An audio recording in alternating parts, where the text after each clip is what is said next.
Good morning student. ये आपका 9th class का लेसन नंबर 3 है, कॉन्स्टिट्यूशनल डिज़ाइन।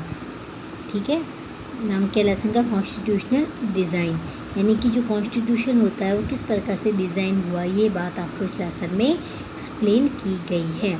आपने इंडिया के बारे में तो सुना होगा या फिर किसी से कहीं पे रीड किया होगा कि क्या हमारे कॉन्स्टिट्यूशन कैसे बना, हमारे इंडिया को किसने, ब्रिटिश गवर्नमेंट ने कैसे हमें अपना गुलाम बनाया, इन सब के बारे में आपने किसी न किसी से तो किसी वे में ज़रूर सुना होगा। लेकिन इस क्वेश्चन में आपको साउथ अफ्रीका का एग्जांपल देके भी समझाया गया है कि साउथ अफ्रीका के में क्या हुआ था, क्या प्रॉब्लम को फेस करनी पड़ी थी, कैसे उन्होंने अपना कॉन्स्टिट्यूशन डिज़ाइन किया, और देन उसके बाद में उसी को कंपेयर करके बाद में हमारी जो इंडियन कॉन्स्टिट्यूशन का डिज़ाइन है उससे रिलेटेड भी बात की गई है। ठीक है, तो हम लेसन स्टार्ट करते हैं। आपको लेसन का एटलीस्ट नेम तो समझ में आ गया होगा, कॉन्स्टिट्यूशनल डिज़ाइन। नाउ आपका फर्स्ट टॉपिक है democratic constitution in south Africa. ठीक है, टॉपिक है आपका democratic constitution in south Africa, कि साउथ अफ्रीका के अंदर कॉन्स्टिट्यूशन कैसा है, डेमोक्रेटिक है। ठीक है, इस टॉपिक से रिलेटेड अब हम पढ़ेंगे। देखो, सबसे पहले आपके सामने ही कुछ लाइन लिखी हुई हैं, आई हैव फॉट से लेकर प्रिपेयर टू डाई। मैं रीड भी कर सकती हूँ, दिक्कत वाली बात नहीं है, लेकिन आई होप आप रीड कर लेंगे, 9th स्टैंडर्ड के बच्चे हैं। देखिए, इन लाइनों में आपको एक चीज़ समझाई गई है कि जो नेल्सन मंडेला है उनके द्वारा ही पहली बात तो ये बातें बताई गई हैं, उनको लिखा है उन्होंने अपनी बुक के अंदर। ठीक है, अब उसमें क्या कहा गया, उसने कि जो नेल्सन मंडेला जी थे उन्होंने जो चाहे वो ब्लैक हो चाहे वो वाइट हो, दोनों को ही वो क्या करते थे, दोनों के ही अगेंस्ट डोमिनेंस के वो अगेंस्ट थे। क्योंकि वो ये नहीं चाहते थे कि वाइट को दबाया जाए, क्यों, बिकॉज वो ब्लैक कंपोजिशन में वो उनका कलर देखने में ब्लैक था, नहीं वो ये भी नहीं चाहते थे वाइट को दबाया जाए। या फिर वो कहते थे जो जिस चीज़ पर हमारा खुद का कंट्रोल ही नहीं है, अब हम लोग कोई न्यूबॉर्न बेबी जिसका बर्थ होता है उस वो ब्लैक है या वाइट है, उसमें उस बच्चे का तो कोई रोल नहीं होता है। ठीक है, इसलिए जिस चीज़ में हमारा कोई रोल ही नहीं है उस चीज़ के लिए हमें पनिश करना एक गलत चीज़ है।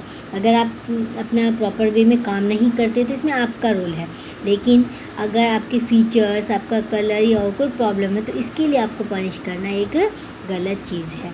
तो समझ में आ रहा है क्या चीज़, ये चीज़ किसने कही थी? नेल्सन मंडेला के व्यूज़ थे कि वो किसी के अगेंस्ट नहीं थे, मतलब दोनों की डोमिनेंस को वो अगेंस्ट थे। वो ये नेल्सन मंडेला ही चाहते थे कि सबको इक्वल अपॉर्चुनिटी मिले। ठीक है, सबको अपनी बात कहने का, इन सब का राइट मिले। अब यहाँ ये, और अगर मुझे इस चीज़ को करने के लिए चाहे मेरे को कितनी भी अपॉर्चुनिटी आए, कितनी भी प्रॉब्लम फेस करनी पड़े, बट अगर मुझे इस चीज़ को करने के लिए, यानी कि किसी को भी कलर के लेकर किसी का भी डिस्क्रिमिनेट ना किया जाए, इसके लिए अगर मुझे अपनी जान भी देनी पड़े तो मैं उसके लिए भी तैयार हूँ। समझ में आ गई? ये उनकी लिखी गई बातें हैं जो उनकी बुक में लिखी गई है।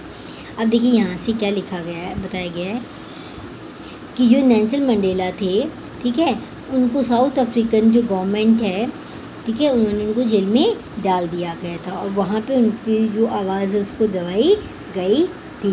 ठीक है, और ये उनको बहुत ज़्यादा पनिशमेंट भी दी जाती थी। और ये कब की बात है? 1964 की। उन्होंने इस चीज़ का अपोज भी किया। यहाँ पे एक वर्ड लिखा हुआ है एप्रीथाइड। एप्रीथाइड का मतलब होता है बेटा रंग भेद। रंग भेद समझते हो? यानी कि ब्लैक वाइट के बीच में हम जब भेद करते हैं ना तो उसको रंग भेद कहते हैं। तो नेल्सन मंडेला को जो वाइट जो लोग हैं उन्होंने कितने के 28 ईयर्स के लिए उनको जेल में डाला था। और जो South Africa most full prison Robben Island, वहाँ की एक बहुत बड़ी जेल थी, खतरनाक जेल थी जिसमें बहुत कड़ी सजाएं दी जाती थी, वहाँ पे उनको डाला गया। तो कहाँ पे थी वो जेल? रॉबन आइलैंड के ऊपर थी, जहाँ कहाँ पर है? अफ्रीका के अंदर है। अब देखो यहाँ तक समझ में आ गया। इस बात, इन लाइनों में आपको ये समझाया गया है कि नेल्सन मंडेला जो कि वाइट और ब्लैक जो कलर कंपोजिशन के अगेंस्ट थे, यानी कि अगर मैं काला हूँ या गोरा हूँ, इस बात के लिए लेकर अगर मुझे मुझे राइट्स नहीं मिलते तो ये चीज़ गलत है। इस चीज़ के लिए उन्होंने आवाज़ उठाई थी और इसकी वजह से जो वाइट गवर्नमेंट है जो कि अफ्रीका में स्ट्रे कर रही थी, उन्होंने क्या किया था, उसको वहाँ से जेल में डाल दिया था। जो कहाँ पर कितने ईयर के लिए डाला था? 28 ईयर्स के लिए डाला गया था। कहाँ पर थी? रॉबन आइलैंड के ऊपर थी। ठीक है, अब आइलैंड क्या होता है ये तो आप लोगों को पता ही होगा। क्या होता है आइलैंड? कोई भी ऐसा आपका जोग्राफिकल एरिया जो कि जिसके सारे क्या हो? पानी ही पानी हो, पानी से ऊपर उठा हुआ एक ऐसा लैंड जहाँ पे हम लोग सर्वाइव भी करते हैं। कई आइलैंड ऐसे होते हैं जहाँ पे सर्वाइव करने की पॉसिबिलिटी नहीं होती, लेकिन ज़्यादातर होती है, लेकिन उससे सारी तरफ से वाटर से कवर अप होता है। खैर, अब देखिए यहाँ पे क्या किया गया है? Struggle against एपरीथाइट। एपरीथाइट का मीनिंग अभी मैंने आपको बताया था, क्या होता है? रंग के लिए भेद करना। अभी देखो ये क्या? Apartheid was the name of a system of racial discrimination unique to South Africa. ये देखो साउथ अफ्रीका में क्या किया जाता था कि एक इंसान को दूसरे इंसान से डिस्क्रिमिनेट किया जाता बिकॉज ऑफ ओनली कलर, यानी कि वाइट है उनको अलग रखा जाता था और ब्लैक को अलग रखा जाता था। ठीक है, वहाँ पे जो क्या हुआ था यहाँ पे कि जो यूरोपियंस जो हैं इन्होंने साउथ अफ्रीका के ऊपर कंट्रोल कर लिया था। वो भी ट्रेडिंग के लिए आए थे, सेम एज वेल जैसे इंडिया में हुआ था। ठीक है, 17 और 18 सेंचुरी के अंदर, और फिर धीरे धीरे उन्होंने भी आप वहाँ के एरिया को कवर करना शुरू कर दिया था। बट फ़र्क इतना था कि वो लोग क्या हुआ, वहाँ पर सेटल हो गए थे, उन्होंने अपने घर वगैरह बना लिए। बट वहाँ पे जो इंडिया के अंदर क्या जो ब्रिटिश गवर्नमेंट है वो यहाँ पे सेटल नहीं हुई थी। वो रूल तो किया था उन्होंने, बट सेटल नहीं हुई थी। इन्होंने ये जो यूरोपियन जो लोग थे, ये कलर से इनके मतलब वाइट थे बिल्कुल, और इसलिए ये साउथ अफ्रीकन जो लोगों के ऊपर क्या करते थे? उनको डिस्क्रिमिनेट करते थे। यानी कि वहाँ पे क्या होता था कि जो टोटल पॉपुलेशन है उसके अंदर केवल 3/4 जो पॉपुलेशन है वही ब्लैक की थी। इसके अलावा और जो ग्रुप थे जो मिक्स क्लास के थे, जैसे हम जो इंडियंस हैं उन्हें हमें कलर्ड कहा जाता था। कलर समझते रंगीला, क्योंकि हमारा कलर ना ब्लैक था ना वाइट, इसलिए हमें कलर्ड कहा जाता था। और भी इसके अलावा भी जो और लोग इधर उधर से माइग्रेट किए कर रखे थे, इन सब के साथ भी ये सब होता था। किनके द्वारा किया जाता था?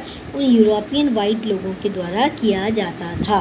ठीक है, यानी कि वो क्या करते थे? हम लोगों को इन्फीरियर समझते थे। इन्फीरियर समझते घटिया, मतलब ये सोचते कि ये लोग किसी काम के नहीं हैं, इनकी बस कुछ भी नहीं है। वन के वो वाइट है, साफ़ सुथरे हैं, नीट एंड क्लीन है, और ये जो ब्लैक हैं तो ये लोग किसी लायक नहीं हैं।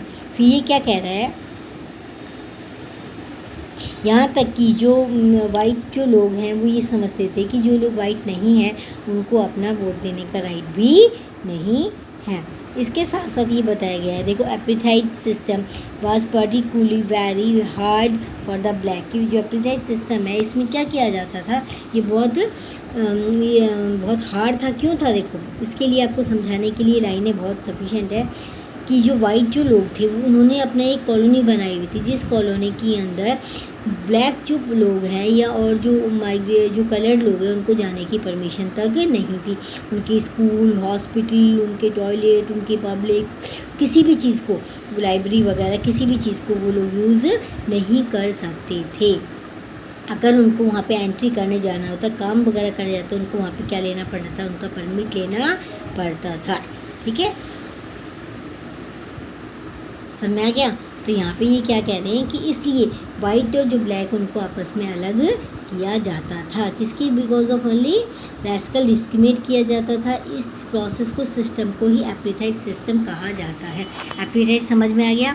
एपरीथाइट सिस्टम क्या है? एपरीथाइट एक ऐसा सिस्टम है जिस सिस्टम के अकॉर्डिंग एक इंसान को दूसरे इंसान से अलग किया जाता है बिकॉज ऑफ ओनली कलर। ठीक है, और इस कलर की वजह से जो वाइट लोग थे वो ब्लैक को क्या कर रहे थे?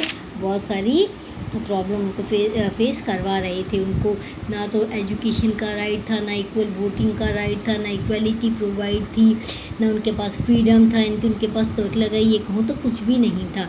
जब ब्रिटिश गवर्नमेंट की जब टाइम था, जब हमारी जो कंडीशन थी ना सेम एज वैसी ही कंडीशन किनकी थी?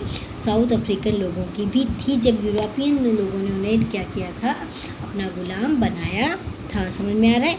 तो इस प्रकार का सिस्टम को ही एपरीथाइट कहते हैं, जिस सिस्टम के अकॉर्डिंग वाइट वाले जो होते हैं ब्लैक वालों को क्या करते हैं? आपको टॉर्चर करते हैं, उन्हें सताते हैं और अपने आप को ही वो क्या बोलते हैं? ग्रेट समझते हैं।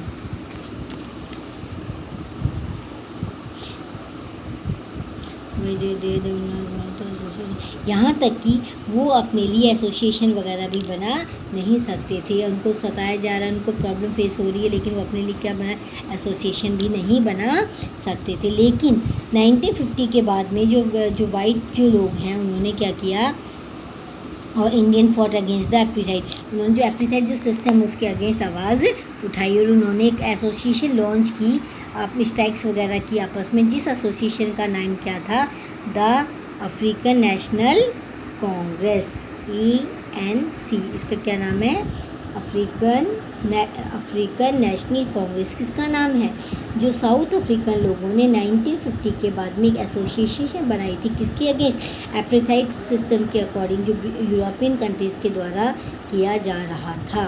ठीक है, क्या करते थे वो लोग, अपने आप सारी फैसिलिटी उन लोगों के लिए होती थी, और बाकी जो चीज़ें हैं, वो जो चीज़ नहीं है, जो उनके काम की नहीं है, वो सब किसके लिए छोड़ दी जाती थी, ब्लैक लोगों के लिए छोड़ दी जाती थी। लेकिन धीरे धीरे उनकी यूनियन ने क्या किया, काम करना शुरू किया गया, और उसके अंदर काफ़ी सारे जो वाइट जो लोग हैं उनमें भी कुछ लोग ऐसे थे जो ये मानते थे कि जो ब्लैक लोगों के साथ हो रहा है वो गलत हो रहा है।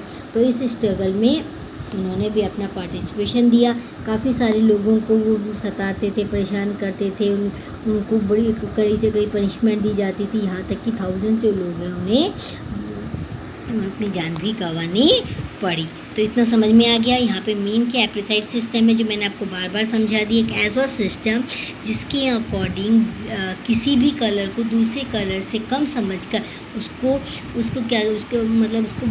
डिस्क्रिमिनेट किया जाता है। ठीक है, ऐसा सिस्टम किसने किया था, यूरोपियन कंट्रीज़ ने किया था। किसके अगेंस्ट किया था, साउथ अफ्रीकन लोगों के अगेंस्ट किया था। इसमें सबसे बड़ा रोल किसका था, इस सिस्टम को ख़त्म करने में आपके नेल्सन मंडेला का था, जो साउथ अफ्रीका के पहले प्रेसिडेंट बने थे। आई होप आपको इतना समझ में आया होगा।